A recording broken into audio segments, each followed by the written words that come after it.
How we doing, everybody? UFC Thoughts here. And today I'm going to be talking about something that's not... I mean, it's technically UFC related. 3 of the 5 athletes we're talking about were in the UFC at one point.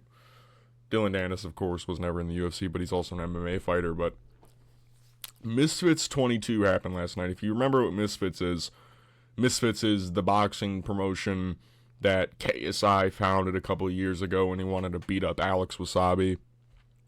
And since then, he's actually gotten like a lot of people to join. Like Paige Van Zant fought on here. Darren Till is like 3-0 in Misfits.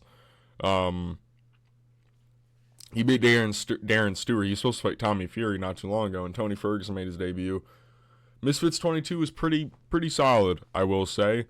Especially the top 3 fights, which was Darren Till, Luke Rockhold, Tony Ferguson, Salt Poppy, and then Dylan versus Warren Spencer, I think is his name. There were some other good fights on here, like Ty Mitchell fought, who I think beat Idris Virgo, who's like an actual boxer. He like knocked him out on Misfits. Anyways, enough of the fucking chitter chatter. Luke...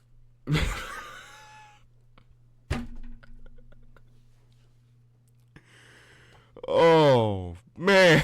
Dude, holy shit. Darren might have killed Luke. And here's the thing. The first, 2 minutes of this fight, Luke Rockhold was looking good. He was actually tagging Darren Till up with his jab. He was looking pretty good. He was looking way bigger than Darren Till. It's just weird to see a fight like this happen in a boxing ring when there's such... I wouldn't say Darren is a legend of MMA, but Luke Rockhold has a lot of, iconicism in some respects. The Bisping rivalry, the Jan Blachowicz fight, the Chris Weidman fights. You know what I mean? Like, he's just got a lot of history in the sport. Darren Till kind of lacking that, but he's fought a lot of really good guys.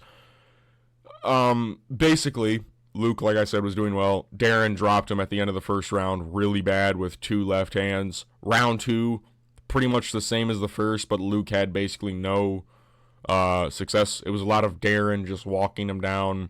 He actually should have gotten another knockdown credited to him because he dropped, Luke touched the ground, his glove touched. At least it looked like it to me. And Darren was just unloading on him. The ref stepped in for some reason. It wasn't even for an 8 count. He just separated them for some... the ref in this fight was terrible. Round 3 rolls around. Luke is backing up. And then Darren throws, I believe, a 6-punch combination. He leads with the jab to the body, left hand, right uppercut, left uppercut. Or I forget exactly how it goes. But it was actually a pretty gnarly combination, I will say that. It was actually pretty gross. The left hand on the end of it actually did this to Luke Rockhold. So, yeah, Luke Rockhold, please stop fighting. You're just doing more damage to your body. I believe Luke is in his late 30s, early 40s, I believe. I think at least he's 38 or something like that. Stop fighting, Luke, please. It's terrible for your health. You're getting your teeth fucked up on Bare Knuckle FC by Mike Perry. You're getting folded by Darren. You just stop fighting. You don't need to, bud. You don't need to do it anymore. You're increasing the chances of you not being able to read by the time you're 60. So great performance from Darren Till. A performance like this makes me want to see Darren Till either fight actual competition in the sport of influencer boxing. You know what I mean? He just knocked out Darren Till. He called out Carl Froch, I think is his name. I don't know him. I'm pretty sure that he's from what I've heard, I haven't heard a lot, but I think that he's a boxer, a really old boxer, but he was really good back when he was younger, but I think he's 40 something now. Apparently Carl was talking shit to Darren Till. I don't want to see that. I want to see Darren versus a Tommy Fury, or versus one of the bigger names and influence Jake. I think Darren Till might actually be able to beat Jake Paul after seeing this type of dude. He fucked up Luke. He beat Luke up bad.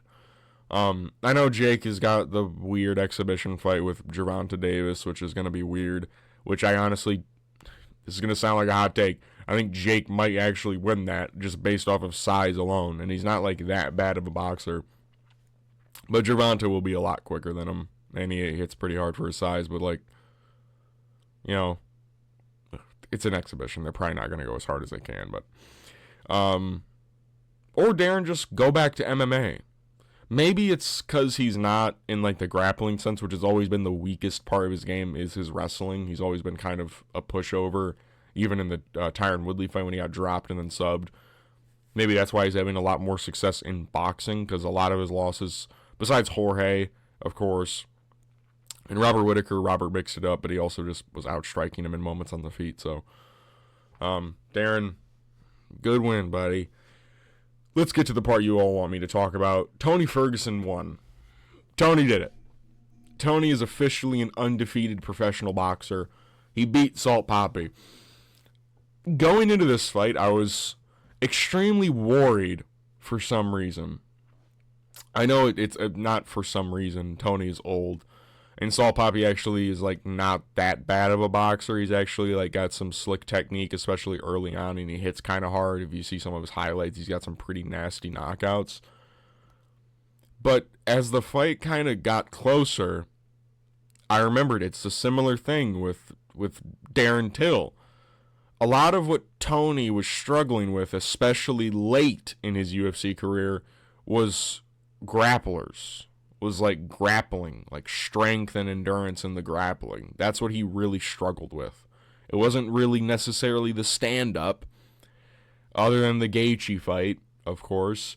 A lot of his losses in the UFC were mostly due to, besides Paddy Pimblett had some success on the feet as well, but he also smudged Tony. So when I was not really that shocked when going into round, like near the end of round 2, Salt Papi was slowing down, and Tony was just in front of him punching him with the Nate Diaz little rabbit punches. I was very happy winning the third round. Basically, the fight played out like this. Salt Papi was pinging Tony's head back with really big shots early on, because all Tony did in this fight was walk forward. He was like, I'm going to fucking beat you up. And then Salt Papi was like, and he exerted a lot of energy because he was on the back foot. He was backpedaling the entire time, but throwing hard shots. It's not going to work for an influencer, bud.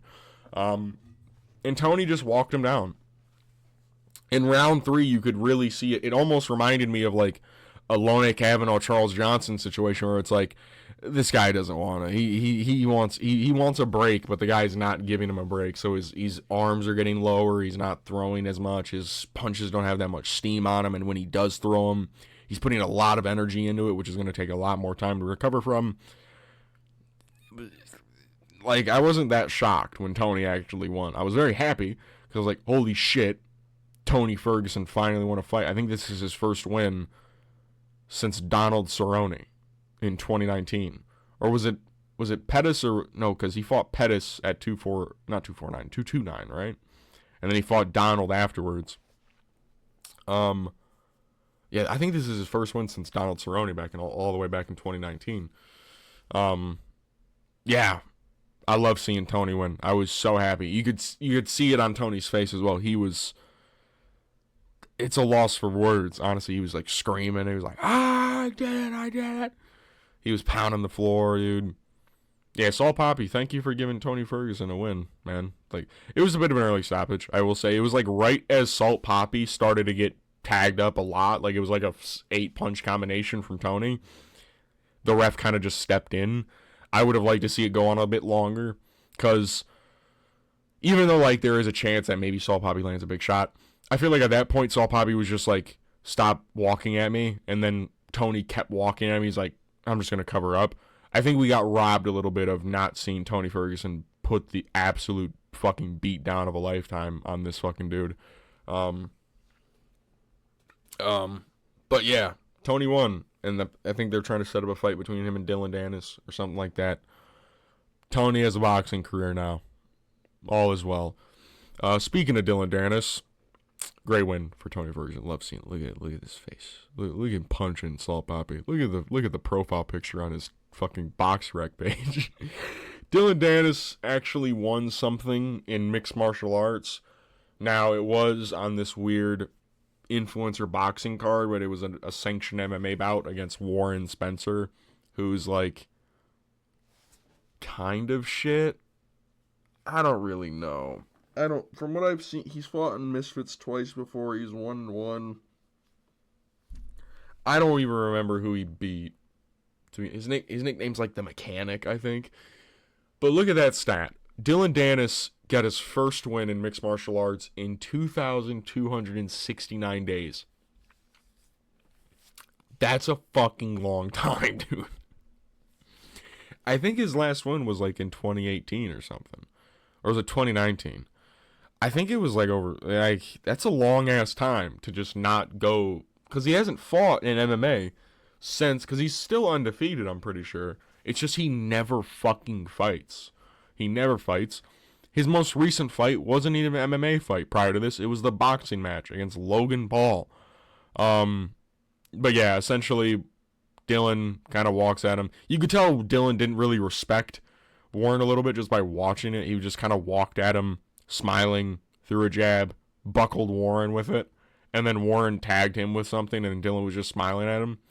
And then Warren Spencer, who, by the way, in the lead up to this fight was like, if he takes me down, I'm just going to tap immediately.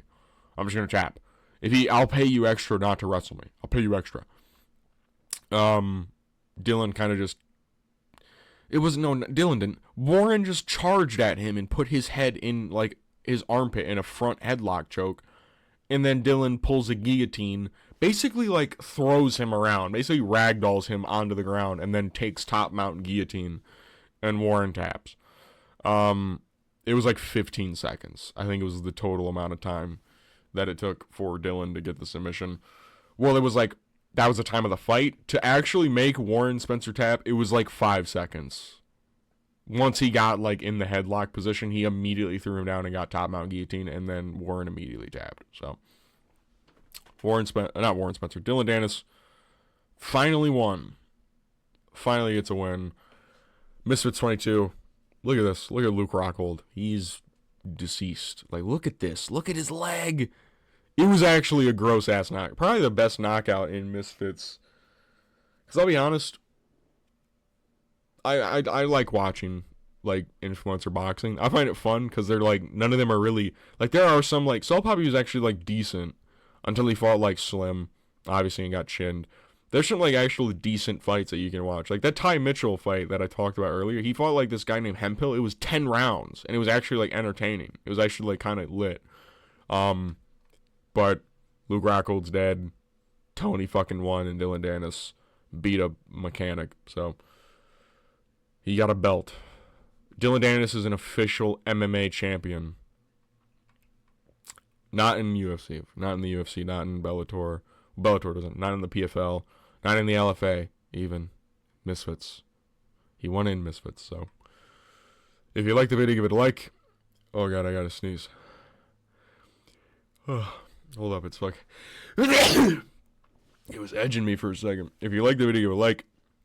If you want to see more content like this, subscribe. Leave a comment down below. How do you guys feel about influencer boxing? How do you guys feel about Darren Till knocking out Luke Rockhold? How do you guys feel about Tony Ferguson? Yeah. How do you feel about Tony Ferguson winning, dude? Yeah. This week, we have UFC Paris. Imavov versus Bahalyo. That's actually a really stacked fight night card. I will give the picks and breakdown out for you guys this Wednesday. I'll try and get another video out for you guys. Obviously, Labor Day weekend. But yeah, I thought I'd make a little video about this just to kind of make it. So, I will see you guys in the next video. Peace.